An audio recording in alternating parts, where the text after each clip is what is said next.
to license it.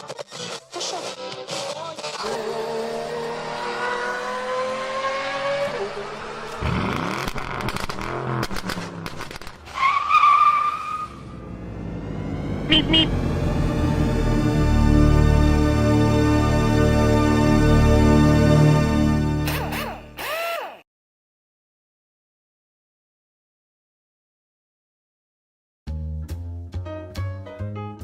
Hi everybody, and a warm welcome back to Maple Leaf Matchbox Makeovers. I'm Andrew, and on the bench today is a 1:62 scale Matchbox Audi R8. Hello. It's a cool looking car, isn't it? Mine has some unique paint fading going on. I'm not sure what happened to this metal flake gray, but obviously it's in need of a strip down and a repainting. I'll take care of that. It'll also get a cool wheel swap and some much needed detailing both on the inside and the outside. So pour yourself a hot cup of coffee, relax, enjoy a little bit of jazz and a little German sports car makeover. And be sure to subscribe to my channel if you haven't already. Give this video a thumbs up if you would, and be sure to hit the notification bell to know about all of the updates that come. It's free. Your respectful comments are always welcome, and I promise to reply to each and every one of them. Be sure to tell me where you're watching from. I'm interested to know. Stay safe and stay healthy in these crazy days.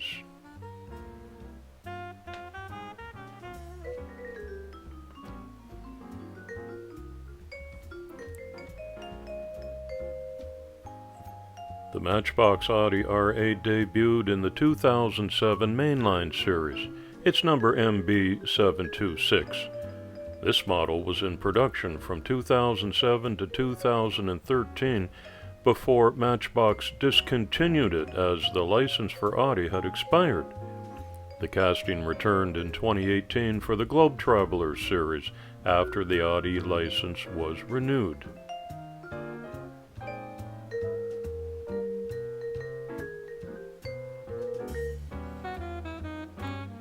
You can see that I use vices to hold the casting in place. Whenever I use a power drill, I'm goggled up, and safety comes first here. If you're new to the hobby, I hope you'll follow all the same safety guidelines and have fun.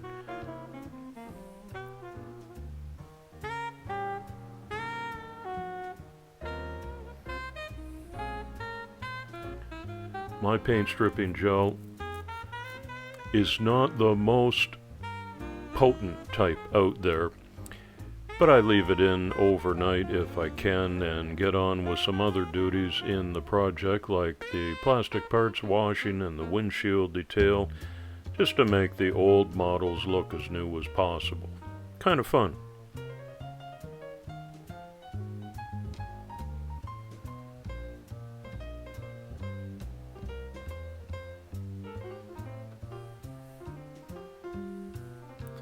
The Audi R8 was based on the Audi Le Mans Quattro concept car that was designed by Frank Lamberty and Julian Hoenig, and first appeared at the 2003 International Geneva Motor Show and the 2003 Frankfurt International Motor Show. The R8 road car was officially launched at the Paris Auto Show on September 30th, 2006. There was some confusion with the name, which the car shares with the 24-hour of Le Mans winning R8 Le Mans prototype, the LMP. Initial models included the R8 4.2 FSI Coupe with a V8 engine and the R8 5.2 FSI Coupe with a V10 engine. Convertible models, called the Spyder by the manufacturer, were introduced in 2008, followed by the high-performance GT model introduced in 2011.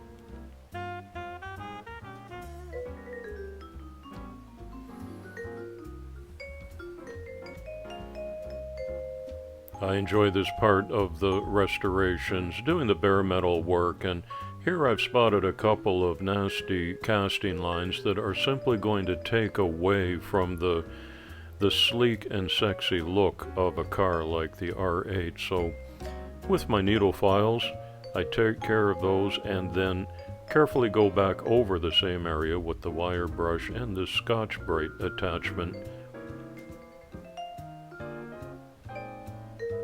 Invisible. Superfine steel wool is often the very last step that I do, and it leaves a mess, so I'm careful to clean that up before we go to the paint booth.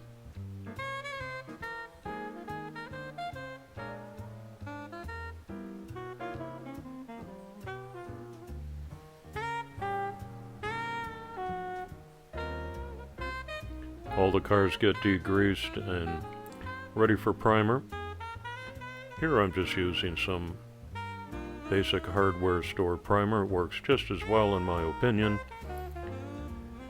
And it's going to be followed with some Vallejo jet black paint. There, brush this on a little bit at a time, a mist coat, let it set up. Go back over that and build it up layer by layer. I make sure I get the wheel wells and the underneath bits, even though you won't see what's on the inside. I know it's there.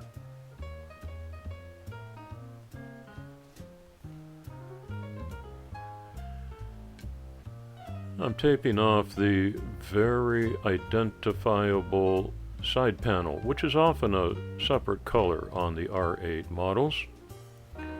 And I start with some Tamiya modeling tape because it's a little less sticky. And then I wrap what I don't want covered in clear kitchen plastic wrap, because the less sticky tape on my fresh paint job, the better, and this serves that purpose perfectly. I give that a shot of Tamiya red from a rattle can, and I'm extra careful unmasking.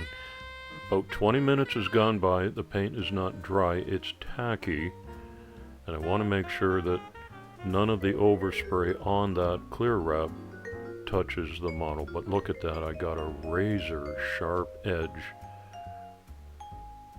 Really happy with the outcome, and a sharp contrast between the jet black and the glossy red.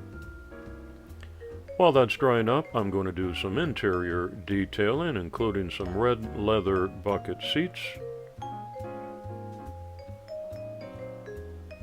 and some engine detailing, because it shows up through the large back glass, which is an intentional design feature to show off this stonking engine. A little bit of chrome paint and my finest detail brush, and that comes out nicely. The R8 is exclusively designed, developed, and manufactured by Audi's private subsidiary company that manufactures their high-performance automotive parts called Audi Sport, and it's based on the Lamborghini Gallardo and presently the Huracán platform. It's the first production car with full LED headlamps. Did you know that? To produce the R8, 70 workers fit 5,000 different parts by hand. The factory at Neckarsulm, Germany, which was redeveloped at a cost of 28 million euros, usually produces between 8 and 15 cars a day, up to a maximum daily output of 29 cars. And then 95 lasers inspect the entire car in 5 seconds to ensure that over 220 measurements are within 0.1 millimeters of the programmed plans. I'm trying to give the same amount of detail to my little car. Here I'm putting Tamiya clear red on the taillights.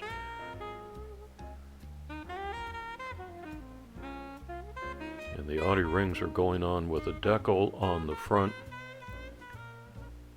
And whenever I can, if the casting allows, I like to put a customized license plate on as well. This is MLMM092 for restoration number 92. And it's ready to put back together.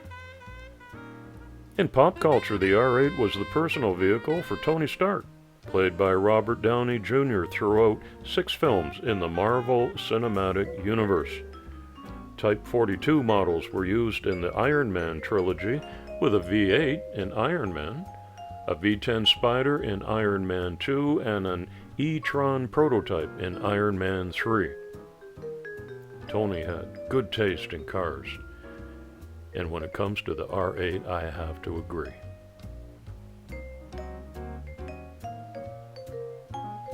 There's the wheel swap that I've chosen, and I think you'll see in a few moments they look outstanding on this black and red repainted casting.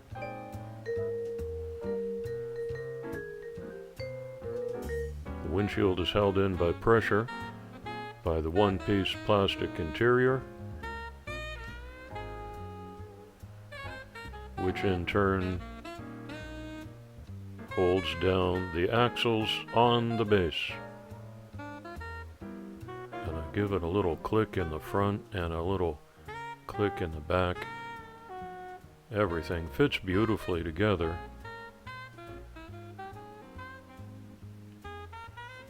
And the 256 self-tapping screws go back in as the final touch.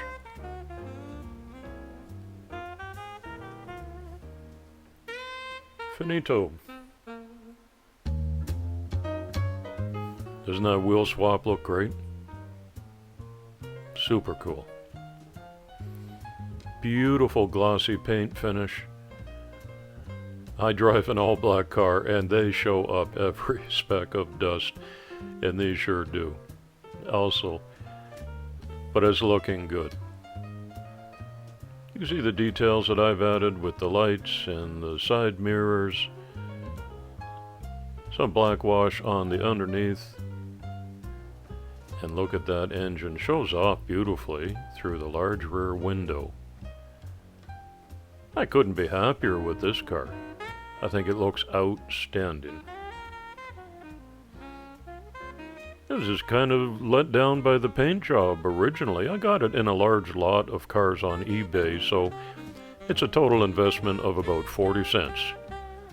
But now it looks like $1 million. Wouldn't you love to wake up and see one of those in the driveway? Such a cool car, glistening under the diorama lights.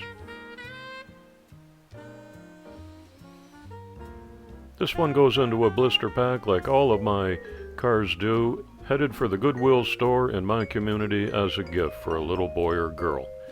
I hope they'll enjoy it, and I hope you enjoyed watching the video today. Give it a thumbs up, won't you? And be sure to come back and visit my channel again and often. It's coffee time.